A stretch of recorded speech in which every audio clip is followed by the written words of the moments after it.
पटना में एक बार फिर से लॉकडाउन हुआ है, लेकिन इस लॉकडाउन का असर सबसे ज्यादा बिहार की सियासत पर पड़ते हुए दिख रहा है। बिहार में महागठबंधन के अंदर मचे घमासान इस लॉकडाउन में थम गया है। आज 10 तारीख को यानी पूर्व मुख्यमंत्री जीतन राम मांझी की पार्टी हम की एक महत्वपूर्ण बैठक थी। इस बैठक में कई अहम मुद्दे पर फैसले होने थे, महागठबंधन को लेकर बड़े फैसले होने वाले थे, लेकिन लॉकडाउन की वजह से तमाम जो कार्यक्रम थे वो स्थगित हो गए। क्या कुछ होने वाले थे और इसके नहीं होने से क्या महागठबंधन के अंदर जो खींचतान था उस पर विराम लगी।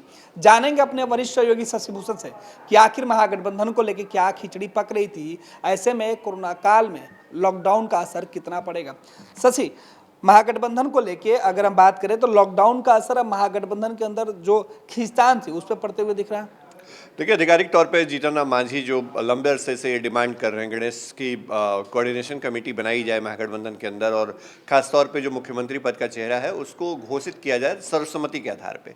तो ये डिमांड उनकी लंबे अरसे से है और 26 जून को उनकी पिछली बैठक हुई थी और उसमें यह तय किया गया था कि जीतन राम मांझी अलायंस को लेकर के फैसला कर सकते हैं या महागठबंधन में रहना है नहीं रहना, जो भी ऑप्शन है उसके लिए उनको अधिकृत कर दिया गया था। लेकिन इसके बावजूद जीतन राम मांझी ने आज यानी 10 जुलाई को अपनी कोर कमेटी की बैठक बुलाई थी। लॉकडाउन लगने के कारण कोर कमेटी की बैठक आधिकारिक तौर पर रद्द कर दी गई है। तो अब ये सवाल खड़ा हो रहा है कि क्या वाकई जो लॉकडाउन लगा है बिहार में और खासतौर पे पटना सहित कई जिलों में, इस लॉकडाउन के कारण जीतन राम मांझी की सियासत पे ताला लटक गया है? क्या वाकई जीतन राम मांझी अगले 16 जुलाई तक किसी एक्शन में नहीं दिखेंगे, वो लॉकडाउन खत्म होने का इंतजार करेंगे? हमको ये लगता है कि शायद इतना इंतजार जीतन राम मांझी नहीं करेंगे। भले ही बैठक आज कैंसिल कर दी गई हो, लेकिन जो हमारे सोर्स है वो हमको बता रहे हैं कि जीतन राम मांझी अंदर खाने से एक्सरसाइज में लगे हुए हैं। और यही वजह रही गणेश की, कल हमने लगातार वो रिपोर्ट भी दिखाई थी कि जब शक्ति सिंह गोहिल गए थे मुलाकात करने, तो गोहिल जब वहाँ से निकले तो जीतन राम मांझी उनको छोड़ने के लिए बाहर तक नहीं आए थे। तो ये एक बड़ा इंडिकेशन था कि कहीं ना कहीं जीतन राम मांझी ने जो कंडीशन है, जो पुरानी शर्त है अपनी कोऑर्डिनेशन कमेटी के गठन को लेकर के, उस पर अभी वो अड़े हुए हैं। और साथ ही साथ जो हमारे पास हमारे सोर्स बता रहे हैं, जीतन राम मांझी लगातार एनडीए में बातचीत कर रहे हैं।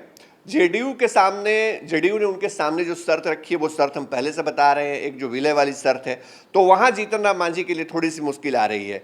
बीजेपी में क्या ऑप्शन है जीतन राम मांझी का? क्या बीजेपी के साथ सीधे अलायंस कर सकते हैं या बीजेपी के जरिए एनडीए में एंट्री ले सकते हैं? इन तमाम विकल्पों को वो फिलहाल तलाश रहे हैं, उसको देख रहे हैं। जिस समय भी उनको ये लगेगा कि एनडीए में वो एक कंफर्टेबल एलाई के तौर पर उनका एडजस्टमेंट हो जाता है, वो लॉकडाउन तक का इंतजार नहीं करेंगे। ये पक्की खबर है हमारे पास।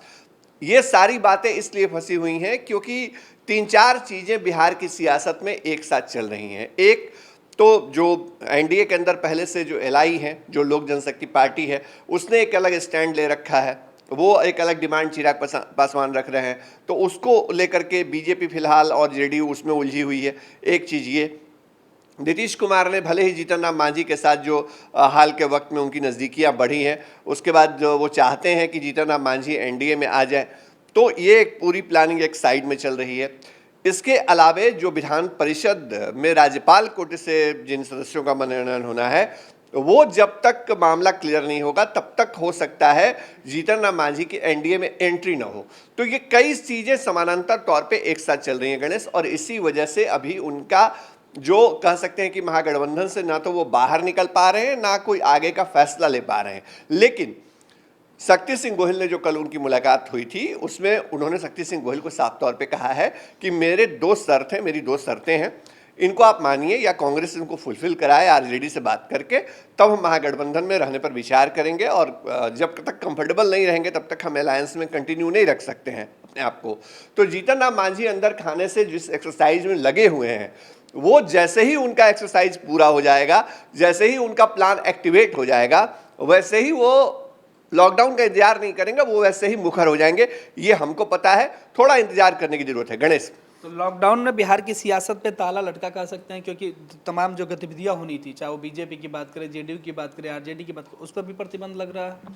नहीं देखिए, राष्ट्रीय जनता दल ने जो 13 और 14 और 15 तारीख को एक प्रशिक्षण का कार्यक्रम रखा है, कल ही बैठक हुई थी, तो अभी उस पर फैसला नहीं आया आधिकारिक तौर पे क्या उसको कंटिन्यू किया जाए या उसको ये किया जाए, क्योंकि कल उन्होंने फैसला लिया है और वो जिला स्तर का कार्यक्रम है और सबको पता था कि पटना में लॉकडाउन लग चुका है, चूँकि परसों ही ऐलान हो गया था, बुधवार के दिन ही इस बात की घोषणा हो गई थी, लेकिन उसके बावजूद कल गुरुवार को उन्होंने कार्यक्रम अपना तय किया है। तो एक बात ये, Janata Dal United virtual rally अपनी जो है वो वर्चुअल मीटिंग्स कर रहे हैं, बीजेपी का क्षेत्रीय बैठक जो है वो हो रही है, तो लगातार हर पॉलिटिकल पार्टी एक्टिविटी कर रही है, लेकिन महागठबंधन के अंदर अगर मांझी ने अपना कार्यक्रम या अपनी बैठक को रद्द किया है आधिकारिक तौर पर, तो इस बात को समझिए कि वो फिलहाल टाइम लेना चाहते हैं, टाइम टेकिंग उनकी पॉलिसी है, इस लॉकडाउन का वो सदुपयोग करना चाहते हैं अपनी आगे की रणनीति के लिए, तो इसलिए फिलहाल फौरी तौर पे उन्होंने इसको कैंसिल किया है। लॉकडाउन के बीच ही अगर उनका एडजस्टमेंट हो जाएगा तो वो पत्ते अपने खोल देंगे। गणेश, तो जीतनराम मांझी कंफर्ट जोन में जाना चाहते हैं, लिहाजा लॉकडाउन के बीच उन्होंने कहा कि उनके जो बैठक है वो स्थगित हो गया, पार्टी के कार्यक्रम नहीं होंगे, लेकिन अंदर खाने से बैठक और एक्सरसाइज जारी है। देखना है मांझी इस लॉकडाउन का फायदा उठा पाते हैं या उन्हें इंतजार करना पड़ता है।